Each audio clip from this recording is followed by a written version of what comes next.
आपण देवांची पूजा करतेवेळी जर आपल्याला हे 3 संकेत भेटले तर समजून जा की लवकरच तुमचं नशीब चमकणार आहे, भाग्योदय होणार आहे.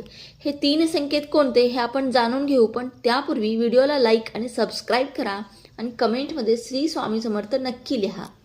नंबर 1, जर तुम्ही लावलेल्या दिव्यामध्ये फूल तयार झालेलं असेल तर समजून जा की तुमची पूजा देवापर्यंत पोहोचली आहे.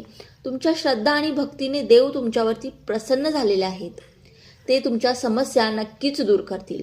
नंबर 2, पूजा करतेवेळी देवांच्या फोटोपासून किंवा मूर्तीपासून फूल किंवा फुलांचा हार तुमच्या दिशेने पडत असेल तर हा खूप शुभ संकेत आहे.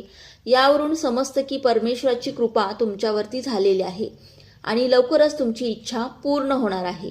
नंबर 3, पूजा करतेवेळी ब्राह्मण किंवा तुमचे गुरु कोणीही एक तुमच्या घरी आले तर हा सुद्धा खूप शुभ संकेत आहे. श्री स्वामी समर्थ.